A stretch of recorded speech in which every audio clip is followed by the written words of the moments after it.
10, 9, 8, 7, 6, 5, 4, 3, 2, 1, 0.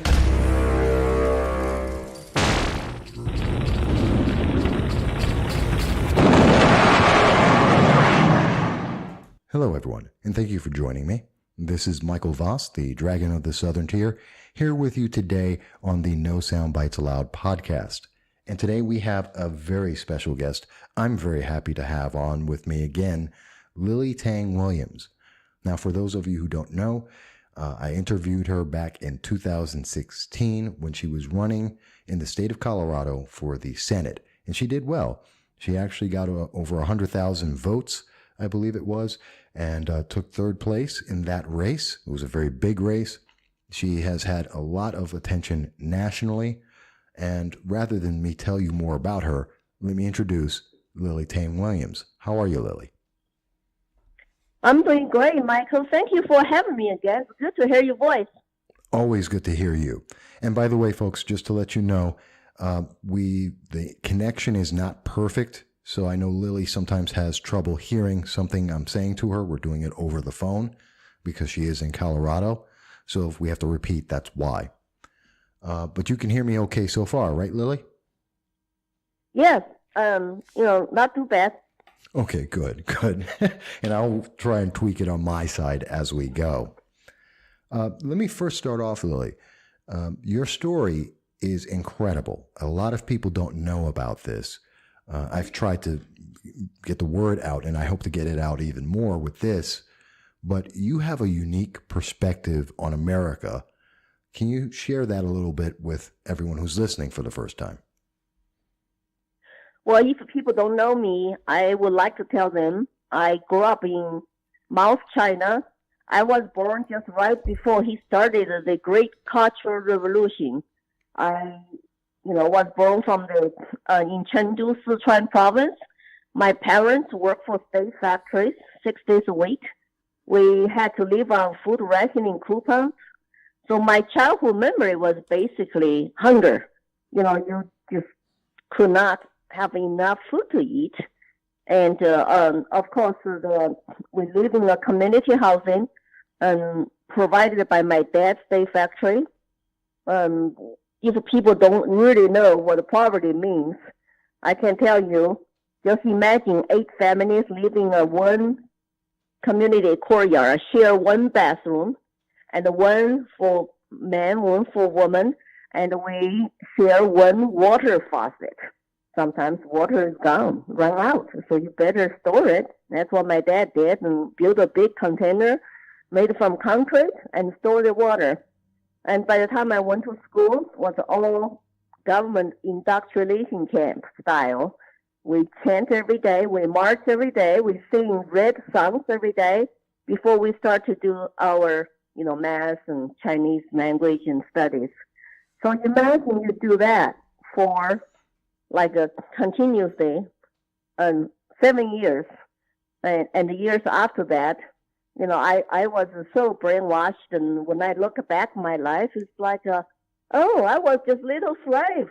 But I did not know that. I was a true believer. They made me true believer of the, Mao and the Communist Party. I was class president. I was 3 married students. I recited the Mao's quotation books, and so I'll think about what Lenin said. If you give me your child for 5 years or 4 years, and that child will be communist forever. So it is a quite learning process once I realized that I actually love freedom. I don't want to be slave anymore. I wanted to leave China for America, a free country, but it still take me another 20 years in America to totally wake up, to get rid of all my brainwashed garbages. And now I wake up and I feel like it's my citizen's duty to share my stories and share my messages. I don't want to see our young people in this country are indoctrinated the way I was in China. And so that's why I become a political activist and a candidate, professional speaker, traveling the country to tell college students, high school students about what I went through and how horrible the communism, socialism is. There's no utopian, and it will never come. So do not be delusional. Oh, absolutely. And I think you've done a great job. I mean, you have the YouTube, you ran for you ran for Senate, and you've been across the country in many schools, and I know you're still doing that, a national tour to high schools and to colleges, talking to students about socialism, which today they tend, they call themselves democratic socialists, but it's the same idea. It's still socialism, which is communism. It's still a problem. How do the kids take it when you speak with them in the high schools and at college? Well, that actually, I really love the kids. They just don't know. They were not taught well. They don't know the history. I went to Georgia 2 high schools, and in a class of 50 students, I asked them, how many of you heard about Chairman Mao, the supreme leader of China, right, during the Cultural Revolution? Only 4 students, less than 10%, raised their hands. And the college students, they were mesmerized by my stories, my PowerPoint showing old pictures from China, black and white. Act like if they never heard such stories before. No protest. They were just focused their eyes on my pictures, on my face, on my story. They were not playing their cell phones, which is good sign. Normally they were looking down on their cell phone. It gave me the message. Those students, doesn't matter if they're from a center, left, right. They just don't know.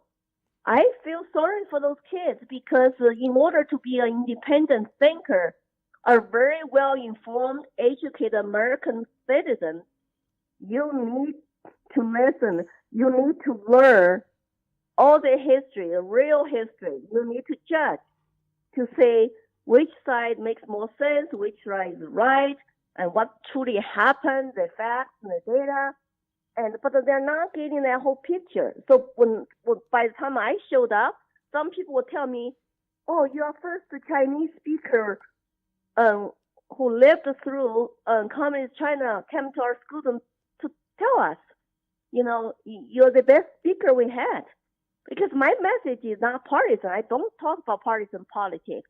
No. I just tell my personal stories. And it just touched their heart. I'm hoping to put some seeds in their head. So when the timing is right, those seeds will grow. And they will remember me 10 years from now on to say, "Hey, Lily, thank you for putting that seeds in my head. I have been thinking independently and doing research on my own and trying to get out of my indoctrination camp." And, I think that will make me feel like what I'm doing today is really worthwhile. I had 78 students wrote to me in their handwriting thank you notes from Georgia high schools, and they're very sweet. Some students were just so amazed that, "Lily, you went through hell, but you're so upbeat and so funny, so positive. You gave me the inspiration. I need to pursue my dream and my goals, and I will never give up, and fight for freedom in this country." I share some on my Facebook, Lily for Liberty, and just love those kids. I think that the teachers who hosted me, they gave me hope, because those are the public teachers who still want their kids to learn from someone like me who lived through communism and socialism. I mean, I have a hard time to get into some more leftist schools like California and New York. I have never been to those 2 states. But hey, we will start with, one school at a time and one state at a time. Absolutely, but we need to get you into New York State and into California, in places where the students have they've never talked to someone who has lived in a socialist or communist nation. I know we've had, and you are always very bright and upbeat whenever we speak, but I know we talked about my experience when I was in Russia and saw the transition when they were trying to become more, relatively more capitalist, but talking about what the impact of communism was there. And I know we've had similar stories, mine nowhere near where yours were. So it's very encouraging to hear how well the kids pay attention to the truth, the experience. Right. We need to speak up, tell our foreign country experiences. Another couple of stories that really got their attention, is that I shared on my Facebook too. Like, we were really starving, and the chairman Mao told us, there's a famous dish like beef with potatoes in soy sauce. If every family can eat that dish every day, then our communism utopian will be accomplished. But that utopian never came. As I said, we live on food ration coupons. I told the students, my uncle had to teach me trying to catch rats so we can, fulfill our stomach by just eating some red meat, but there's not that much meat. And I say that everything is in shortage. If you are at the bottom of the food chain, like my parents who are illiterate working class people, we don't get much food rationing coupons. We got 2.2 pounds of pork per month for a family of 5. People can eat that for one meal today. Oh, absolutely. And they were just shocked. It's like, we don't want to be hungry like that. Geez, there's no food because, all the production means were controlled by government. They turn my mouth. Central planning policies cost 40 million Chinese starving to death. Lots of people don't know that. Lots of people in China don't know that because we were fooled by the lies that the people were starving to death because of natural disasters, not because of a central planning failure. So I always tell people, look at the house, look at the apartment I lived in Chengdu, best apartment my parents ever have. They still have it today. And look at my house in America, my first starter home. It's not even starter home. It's a lot better than starter home. It's like do you want free market capitalism or you want a socialist planning? Everybody is equally poor. And those students, they have no rebuttals. Well, they might say, college students might say, oh, that's not the right communism or socialism you tried. But I say, you name me one country under socialism, people have plenty of goods and food and enjoying prosperity and freedom. Doesn't exist. No country. You cannot mention any country. European countries are welfare states with actually free market capitalism. They are not total socialist countries. They're just welfare states. So the students were just, amazed, and they just easily buy into the propaganda. Yeah, because they have no idea. And you're right. I remember when I was in Moscow, you had to get a chit, a little ration, so you could get vodka or shoes or sugar. And you're right, beef and just meat. And I remember that every month when the food would come to the store, because stores would be empty 28 days out of the month. And on the 2 days that food would actually show up in the grocery store, the meat would be what in America we would call C or maybe even D grade meat, because the A level grade meat went out to all the public officials, and the B level meat, well, that went out to the black market, and everyone had to eat C or D grade meat based on your little ration for the month, and it was never enough. And that's the real world of socialism and communism. Correct. Poverty. College students think that, equality and social justice. It's like, no, it's not what you think. Socialism actually, communism empowers a few people on the top who are power-hungry people want to control the masses. We are just one of the numbers, the masses they want to control. There's no equality. We are just equally poor, me and my neighbors, my family. And the young people love personal freedom. I tell them, personal freedom under communism, socialism, it's not what they think. It doesn't exist. And our personal freedom, I told them, we're not allowed to date. We were not allowed to wear the hairstyle we wanted, wear the clothes colors we wanted. we had to comply about the approved hairstyle, the clothing. The girls were wearing unisex clothes, so they are not attractive. And if you date, you will be criticized. If your couples holding hands publicly, you'll be humiliated. Listen to all those styles, behaviors of Western capitalist lifestyles. But of course, they only tell that to the masses like us, regular common folks. Where Chairman Mao in Beijing had all the dancing parties, had all the women he wanted, like his doctor wrote the book, A Private Life of Chairman Mao. I read it, I got angry. It's like, look, what he was doing behind us, what he told us not to date, not to think about opposite sex, and they wanted our undivided loyalty, attention, and love, affection, not for fellow citizens, not even for our parents, not for the opposite sex, boys love girls, or whatever. They just don't want to love other individuals. They want to love the party in a collective sense and love your leader. And they're still doing that today. True. With the new president. He has his thought schools all over college campuses, just like Chairman Mao did. Posters everywhere, and the Chairman Mao thought, the big signs everywhere. Now everybody buy his quotation books and chanting. It's the same stuff. Those kind of ideology empowers, a few dictators, tyrants. Of course, we are disarmed too, because they tell you, don't trust your fellow citizens have guns, because the society will be totally chaotic and collapse. They're still brainwash young people today in China like that. Oh. It's like this country for public security. We need to turn over our guns. We need to make it more difficult. It's all, propaganda. And if you really love individual freedom and individual bill of rights, how can you buy into that?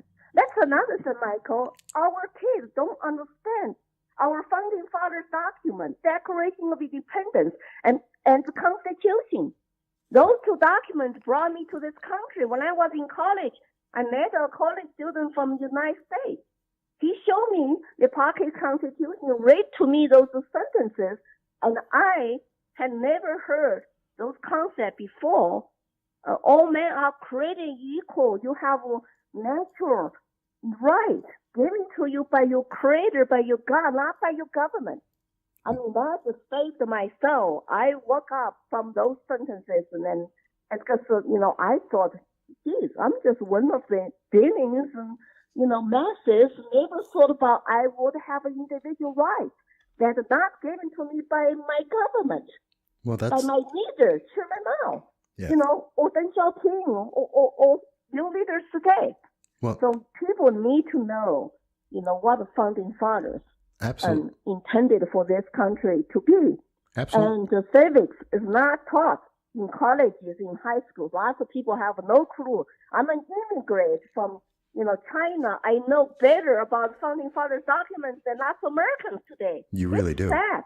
No, you really do. And Lily, you mentioned a lot of things in there that I want to address because it's very important. And you're right. Most younger generation really don't know what's in the Constitution, what are their rights. And that's scary. But that's why we need to speak out and talk about it. And that's one of the great things of America, that you and I right now can have this conversation, to put it out on the social media, to let people know what the news media won't tell people, what the classes in colleges are not telling them about the real experience. And that's important. And let me ask in reference to, and let's put this in context for some who may be listening to it now. You've heard about the Green New Deal by Alexandria Ocasio-Cortez, which I believe is an incredibly socialist document and would fit perfectly in Russia, would fit perfectly in China, in Venezuela, any of these socialist nations. Now, I've read the bill. Did you get a chance to read the bill?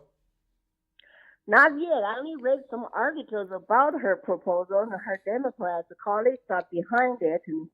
And what do you think after you read the entire bill? Well, I can't stand it because it is both impractical, implausible, and impossible all at the same time. The bill says, and tell me if this sounds from your experience in China, it says that everyone must become part of a union. It says that everyone has to give up their cars. It says that everyone must let the government fix or create or destroy their homes. It says that that everyone will be paid by the government, that the government will give you a job even if you don't want one, and it will mandate your pay. Does that sound like China, or does that sound like America to you? We went through the same things. I was so upset with those proposals, and I even challenged her on my Facebook. ACO, I would love to debate you. I would love to debate the socialists in this country if I was given an opportunity. We were guaranteed jobs. Women cannot stay home, even choose to be home mothers. They had to put their kids in government schools, and the parents had to go work 6 days a week, but no productivity. And because everything was owned by government, by the bureaucrats, by the central planners, what to grow, what to produce. No productivity, no efficiency. So you were guaranteed a government job, but you could not have your children well fed. So that's what a government job means. There's no free market, there's no competition, and there's no enough products. We were rationed even to have very little toilet paper. And one brand of government brand of detergent, one kind of soap, cannot buy makeup, cannot buy beautiful clothes, cannot buy lots of stuff. Even if you have money, I guess you could go to black market, but we're so dirt poor. So what they propose is not a utopian that will never be accomplished. The results will be disastrous. And I saw that she wants people to all take the trains, mass transit, and ban air traffic, yes. Like airplane travel. It's like those people want to go back. Go back to the Stone Ages where people did not have enough food, nice housing, and could not travel, living in an isolated land. And that's what those people's ideology is. They think they're better than everybody else. They own you. They are your masters. They're the one who decide, what is the public good? What is best for you? How you should live? How much food you should have? And when you either get married, have children, how many children you should have? It's a typical super big government tyrant attitude and ideology. I'm absolutely sick and tired of people talking like that. Like, who gave them authority to tell me I'm dummy, I'm peasant? You tell me how to live my life because I don't know how if without your super, leaders, instructions and policies and laws. It's absolute BS. I love American spirit called, Patrick Henry. I remember he said, give me liberty or give me death. I'm so disappointed today what kind of Americans we have. They voted for politicians like that who want to become their masters, who want to tell them, dictate how they should live their lives. Lots of young people cheer for that. Free college and free this or that. We got the free stuff too. When they give you the free stuff, guess what? You totally surrendered your personal responsibility and freedom and rights. They got you wrapped around their little finger, and you were being enslaved. And I tell people, I come to this country with nothing, could not even speak English. $100 borrowed from friends. I achieved my American dream. I'm self-employed businesswoman, and I run home business. I travel around, give speeches. I run for political office. What a great country is this! Yes, it and is. you want us to go back to the old way? And it's just, I would really love to challenge with people someday, even in schools or something. If professors want to debate me, it's the same old stuff I lived through. I don't want them. I don't want my kids to ever suffer the results of that. No, I can understand that. And I would not wish anyone to have had the experience I had. And that is so much less than the experience you have lived through.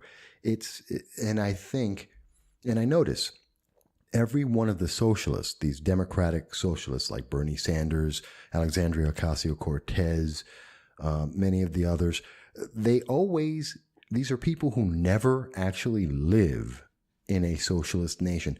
I ask students and kids and younger people all the time, and anyone who's in that progressive far left mindset, I ask them all the time, have you ever lived in a socialist nation? Because I have.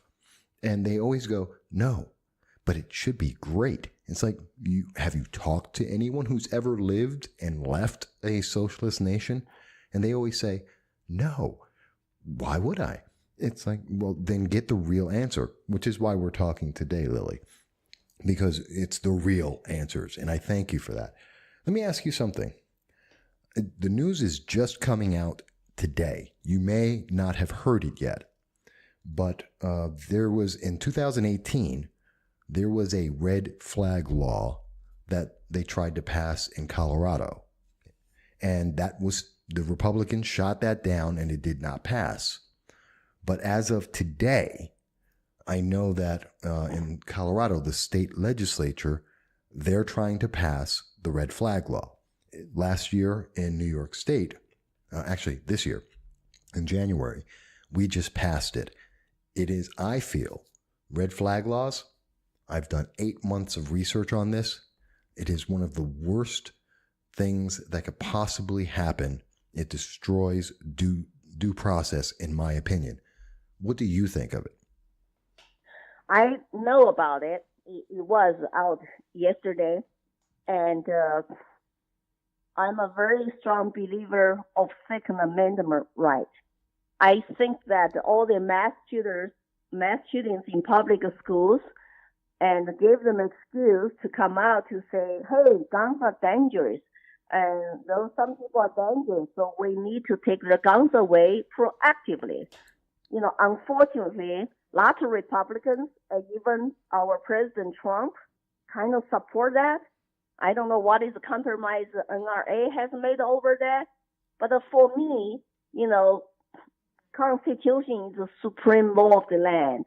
Yes. If you want to take away people's property and the right for self-defense, you better come up with a due process to convince people that guy, you know, guns should be taken away. All the red flag laws potentially are dangerous because you can just based on law enforcement, some family members, friends, neighbors report to say, hey, that guy's dangerous. He's crazy. He might do harm to the others. And in Colorado law, they added to one court hearing for the accused to show up to prove himself to be innocent. But the thing is, though, that I thought our legal system is you have a responsibility from the state to prove that person's guilty before you can do anything to take away his rights and property, not vice versa.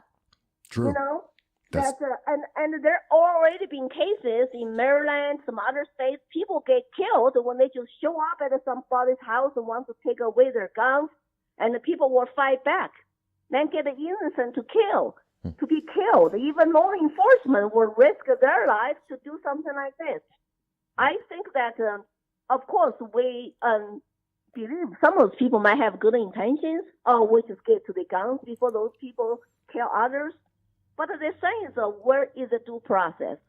What is their true intention here? Why do all the Democrats across the country want to do this?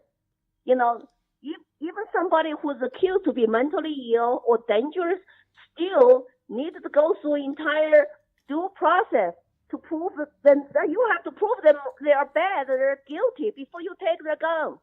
I'm totally opposed to the red flag law right now.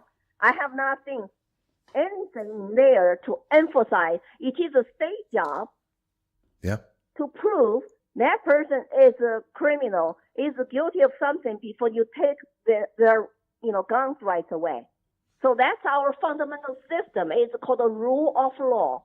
You cannot assume people are guilty until themselves come out to prove they're innocent.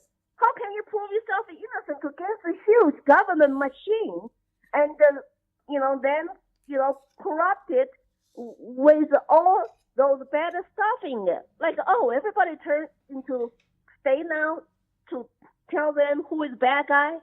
Kind of reminds me, people don't trust each other in China. Under Mao, they turn everybody to be informants of state. They turn everybody into spies for the state, agents. So nobody can trust anybody, not even husband and wife trust each other, because you can turn over them to the state. And there's no due process. It's ruled by man, country. I really hesitate to see America going down that path. So I think we need to be very careful. Red flag laws can cause lots of innocent lives and can really take a country go down the wrong path. I think so. I agree. And that's exactly what I have found in all of the research I have done. The Maryland shooting, the shooting in Washington State, many times over and over. And they're not making people, if anyone looks at the FBI data, which is called the U.S. Crime in the USA report, you can look at that year after year. It hasn't made anyone safer. It isn't working. It only hurts people because it takes away their rights. It doesn't give people anything in exchange.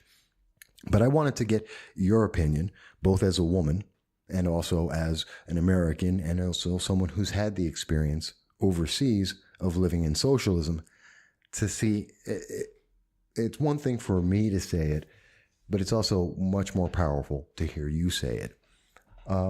Let me ask you, because in New York State, they also passed a recent law, and I know that this is something going around the nation. Do you think it's a good thing that women have to wait 30 days to be able to protect themselves with a firearm against, if they believe that they want to protect themselves against rape, or if they want to protect themselves against domestic abuse? Is that a good thing? Is that a bad thing? What do you think about it? Well, if you look at it in history, that free men always own guns. The slave masters always have guns for self-defense, for controlling the other people. Only slaves cannot own firearms, cannot own any weapons for self-defense. Good point. And if you look at the communist countries, socialist countries, they all disarm their people. Nazi Germany did it. China did it. And I don't understand why people in this country would want their state government or federal government to make gun ownership more difficult. Because as I always say, I'm a free woman. I came to this country to be a free individual. I don't care what laws they pass. I don't care what my president signs with his pen. I will always stand up with my firearm to protect myself, my families, my properties, which is God-given right. And if you look at it statistically, the gun crimes are going down. But the most gun crimes happen in the states and cities where they have the most restricted gun laws. Illinois, Chicago, New York, inner cities, and even in California, mass shooters always go to gun-free zone to shoot innocent people. They're like sitting ducks, a whole bunch of sheepos who are not armed, who are not trained, and who bought into propaganda. Police will come to save our day. Now, you look at all those people died in Florida, in the gay bar, and in Florida just 1 year ago, the public school shooting. That was Orlando. Yeah, it's always gun-free zones. I always advocate the best defense against the unforeseeable, against the tragedy, against nut jobs and criminals or government tyrants. It's always a country where people have rights to arm themselves. And it's kind of funny. I just shared something this morning on my Facebook. New Hampshire Democrats, who are new majority of the state house, trying to ban school concealed carry. If you look at New Hampshire public schools, they have never had a mass shooting. Why? Because teachers and staff are allowed to conceal carry. You don't know who's carrying and who's not. That is the best protection for our school students, for our kids, and for teachers themselves, too. Yeah. And it has worked so well in the past. And now the Democrat majority, based on their ideology, guns are dangerous. We need to protect our students better. How can you protect students better? By banning concealed carry? By the time your resource officer gets there, lots of students are dead, like in Florida. The government fails all the time. Or you have this resource officer was a coward to even go in there to protect students. You have sheriffs who did not act. You have FBI did not act. How can you put your life and death issues in the hands of government? They're not very successful examples. In lots of sense, they do. And lots of sense they do. Lots of things they do are not constitutionally enumerated for them to do. I will not trust government. I would rather trust myself. So I trust my fellow citizens. Most people are good, law-abiding citizens, and they will stabilize, they will protect themselves, and that's the best defense. And, all those gun-free zones and all those states who pass very strict gun control laws, and they're doing a terrible job to protect their citizens. Yes, and so, just look at all the, places, that the mass shooting happened. So I don't get it. I don't get it. People are not logical when it comes to guns. Well, they hate guns. Well, I can say they don't trust law-abiding citizens. Then if you gave the government and you gave the criminals supreme power to treat us like a sitting ducks, they can just go there shooting a whole bunch of innocent people. What can we do about that? Can we do government gun-free zones because our kids died in public schools because your stupid policy of banning guns? Yeah, it doesn't make sense at all, Michael. I don't get it. Lily, I'm right there with you. It doesn't make sense to me. In fact, there was a report that came out in December from the Parkland school system when they looked over and they decided the thing they need is not one, but multiple resource officers who are armed to be able to protect their kids in schools. To make sure that one person doesn't fail. They want more resource officers, more people armed. And in fact, in the Parkland school, they hired 2 ex-veterans who are armed with M4 semi-automatic rifles to protect the school students. And that's the answer that Florida came up with that New York rejects, which is scary. So right, there are plenty of volunteers, parents, veterans, and community leaders. They will not mind volunteer even their time to protect our kids.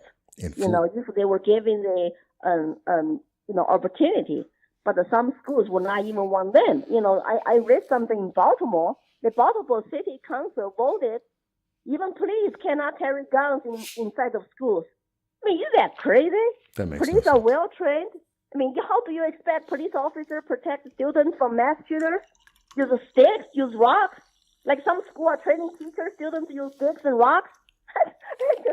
It's just, I don't get it. I think a lot of people who are on the left, they have this fear about guns. Maybe they have never touched guns. They have never go to shooting range to practice to make them feel empowered. They're always afraid of guns. It's not guns. It's the criminals. Potentially, it's the tyrants you need to be afraid of. And it's kind of a false contradiction when you talk about the left side people. They don't like a police state. No. But then you want to give power to all the states, to all the police officers, all the soldiers in the country to have a monopoly in guns away to the criminals who don't follow their law. So guess who gets hurt?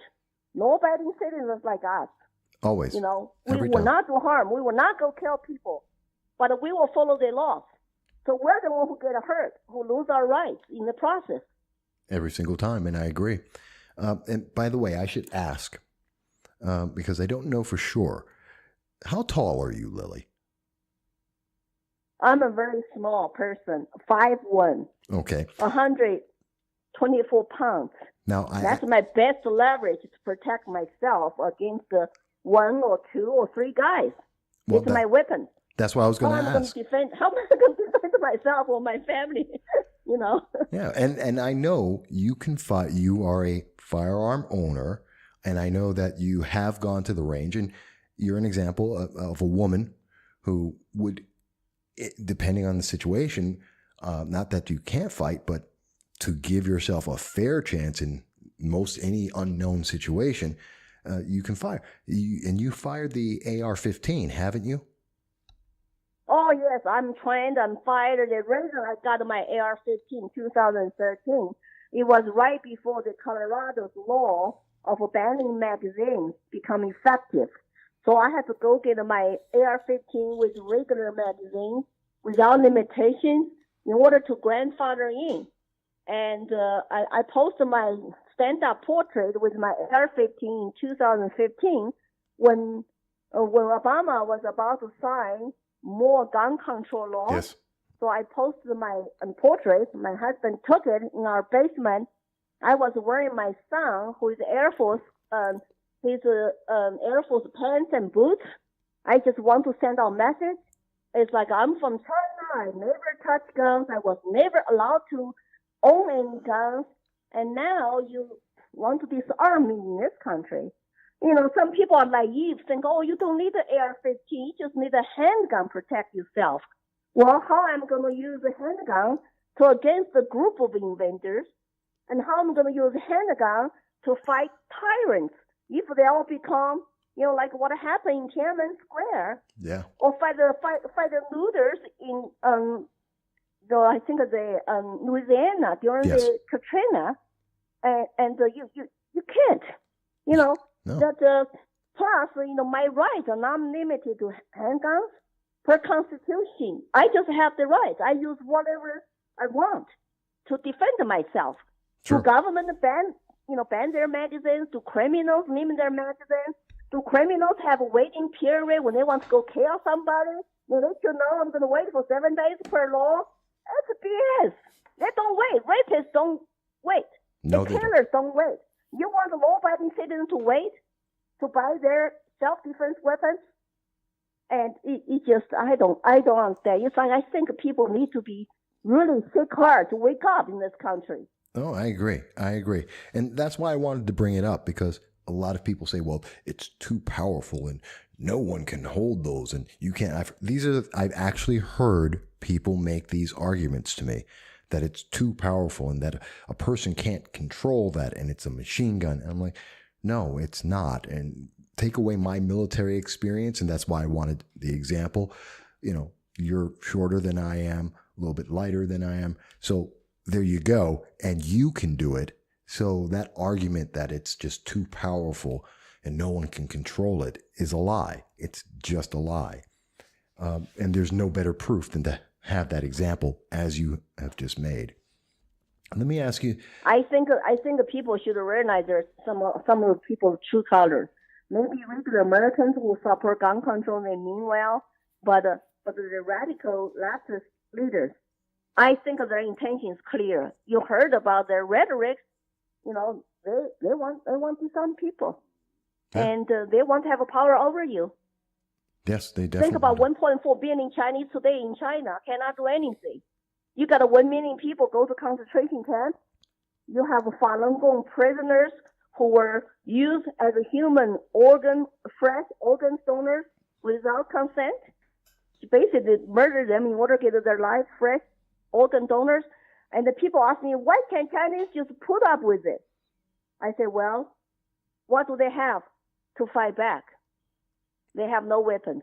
They have rocks. So they have to tolerate tyrants doing BS, doing crap to them over and over again. Yeah, but hey, we are Americans. We have a tradition to be independent and freedom-loving people. And we are patriots who want to fight the tyrants. I mean, don't they understand Americans' history? How country was, fought and when the freedom, when the independence, with their blood, without, they sacrifice so much for people who make this country an independent country from British. It's like, why people are so timid today, so passive, and so afraid. It's You true. tell me. I don't get it. I don't either. I don't. I know we're running out of time here, and it goes by so fast when we talk. I love it. I know I have just a few more minutes here. Let me ask you something, Lily. I heard that you may be leaving Colorado and you may be going to New Hampshire. Now, when people tend to go to New Hampshire a year before a presidential election, kind of like Kirsten Gillibrand or Senator Kamala Harris or Cory Booker, people tend to go to New Hampshire to run for president. But you became a naturalized citizen, so that wouldn't be possible. But are you going to New Hampshire? Yes. We have signed up. I signed up with the Free State Project, which is freestateproject.org, calling for 20,000 liberty-loving people to move to a smaller state. And I signed a pledge. The pledge is that you go there, you will use the maximum time efforts to contribute to a free state. That means to make a New Hampshire state as free as possible. And they do have a motto called Live Free or Die State. And they have a great state constitution, and their state representatives and state senators, governors, all are not paid public servants. They have no state income tax, no sales tax. There are lots of good things going on, but there's still lots of battles to fight. So I joined the movement to move there, to contribute, to build a free state as an example for other states to follow. And my husband has to take an early retirement to move with me, unfortunately, but he's excited. He's my biggest fan and supporter. So we're moving this November.